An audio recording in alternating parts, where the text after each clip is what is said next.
You can hear me. Hi, guys. Just wanted to first and foremost give a moment for me just being a vision in this beautiful orange dominant, multicolored, beautiful dress. Like body, face, energy, amazing. Welcome to my channel, you guys. I missed you. How have you been? Another lovely day, like 82 degrees. And I've just been having an amazing day. Me and Billy had so many great conversations today.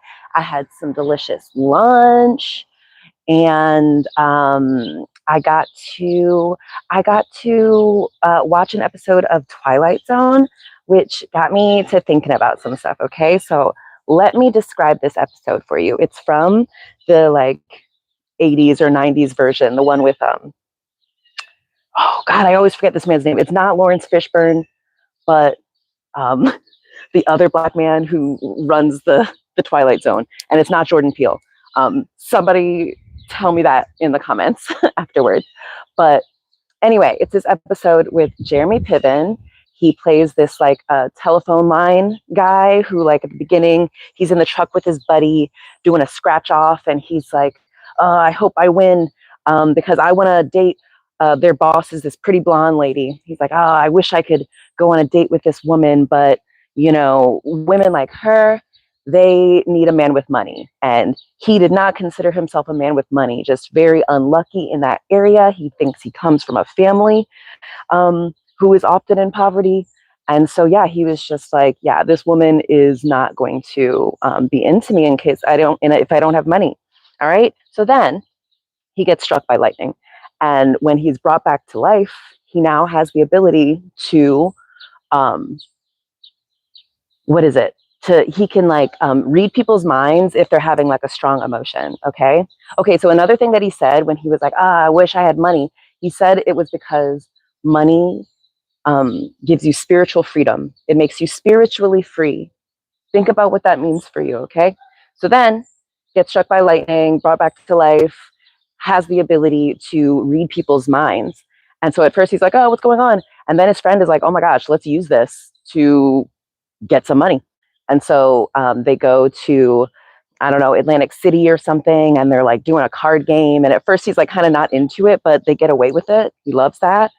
And so then they start doing the stock market. Okay, he'll go to like a bar where people are doing stocks, and basically he's kind of insider trading. He'll like read this person's mind and being like, oh, this company says they're going to do this, but they're about to do this. And then he would make a trade and made a lot of money. Okay. So now Jeremy Piven in the Twilight Zone has all of the money that he desired at the beginning. And so he's still, though, he wants to get a date with this, the boss. All right. And he goes out with her. She's actually a really cool person who's like not about, money and things. And so eventually his power starts to get stronger and stronger. But he can hear everyone's thoughts kind of without being able to parse through it. All right. And it's freaking him out. He's going crazy about it. And he has to like drink to quiet the voices. And he has to, go high up to get away from the voices and stuff. And then he starts to get real crazy. He starts to get real paranoid. And his abilities heighten to not only can he receive people's thoughts, he can also project thoughts into people, send and receive. And of course, how does he use that? He uses it to like abuse his friends. He uses it to like be really, he thinks the friend is, I don't know, like doing something to hurt him, is trying to get the girl to not like him. He thinks the girl is like being bad. He attacks the girl and is like, love me, love me. It's like, oh my God, bro. Oh my God, leave it to a man, leave it to a white man to fumble the bag. Am I right? My God, he had everything he asked for, had a good friend, had a woman who was interested in, and he just fumbles it because he like can't handle the power. It's almost like he didn't believe he was ever actually going to have wealth, because once he got wealth, he didn't even know what to do with it. The woman he was into was like, You know, you have the ability to read minds. Why don't you use it to, like, I don't know, do something in medical, like help diagnose people or like help solve murders, you know, so many things the world could both use the ability to read minds and will pay you a lot of money for. You don't have to be like insider trading to get your money, right? But for some reason, he's just like, nah, I want to buy an island and then bring the girl I love, which, like, what is with these white men buying islands, man? It's like, nothing good happens on those islands either. It's just wild, okay? So, anywho, sorry, I'm spoiling this episode for you. For whatever reason, it was like 40 minutes long when usually the episodes are like 23, but um, so yeah, it makes him go crazy. He alienates all his friends. The woman doesn't love him. And so he like goes and electrocutes himself again. But then, like Groundhog's Day, he gets brought back and now he can hear the voices even stronger. And he's like, ah, ah. And then, what is his name? Not Lawrence Fishburne. Black man. Oh, God, it'll come to me. It'll come to me. Damn, what is his fucking name? Now I can only think of Lawrence Fishburne. I can't think of like any other Black actor's name. Okay, well, anyway. No, not it. I'm not supposed to know it. Okay. So anyway, for you, I titled this More Wealth is Coming because, as you know, you're already incredibly wealthy. So it's not like, oh, wealth is coming. Like, you already are so freaking wealthy. If you're hearing me right now, if you're receiving this message right now, you are one of the wealthiest persons, not only on earth at this current time, but throughout all of recorded human history.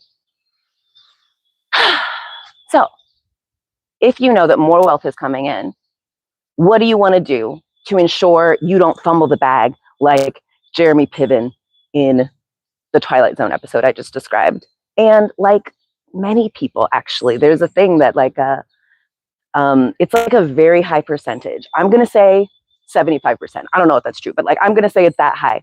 A very huge, not insignificant portion of lottery winners, within 5 years, they're broke again. Why is that? It's because their nervous system does not know that they are wealthy. Their nervous system does not feel safe with wealth.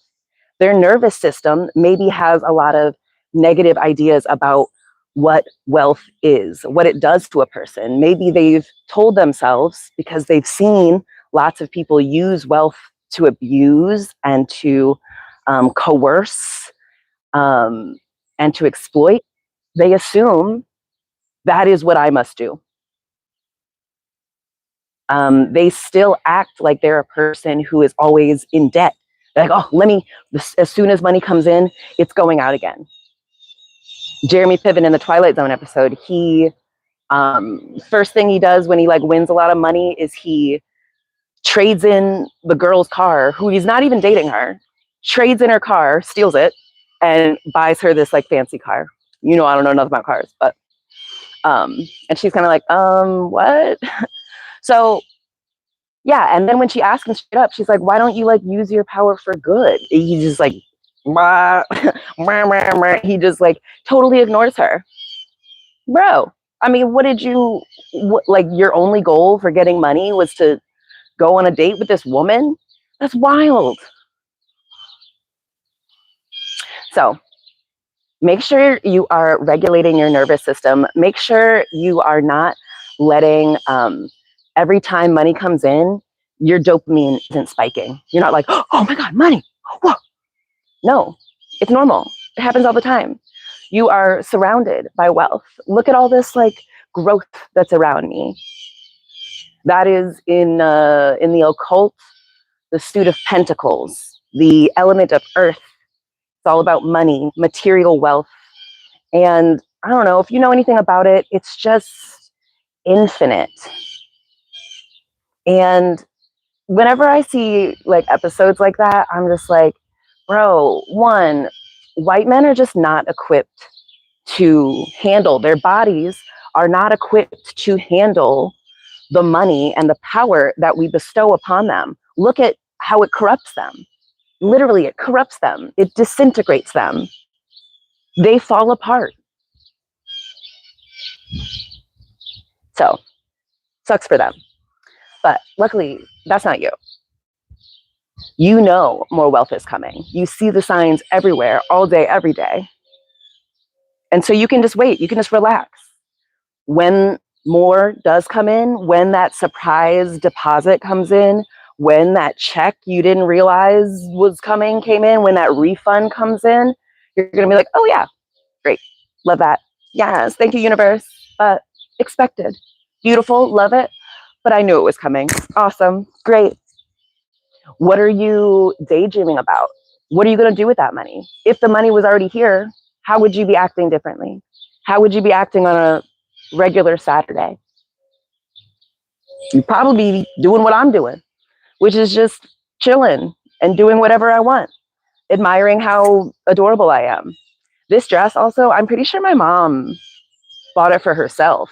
And I received it. So I love that for me. But yeah, how long was I on here? Okay, great. 11:30. All right, so normalize being a wealthy person.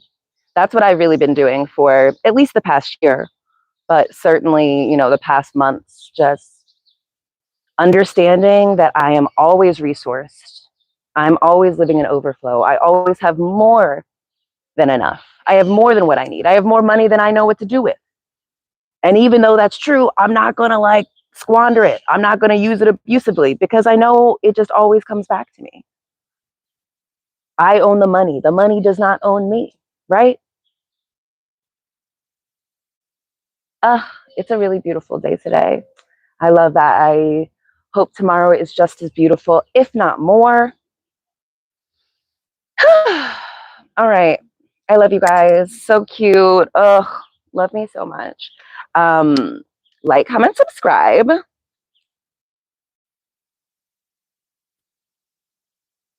Yeah, I'll talk to you later. All right. See ya, Earth Angels. Love you so much.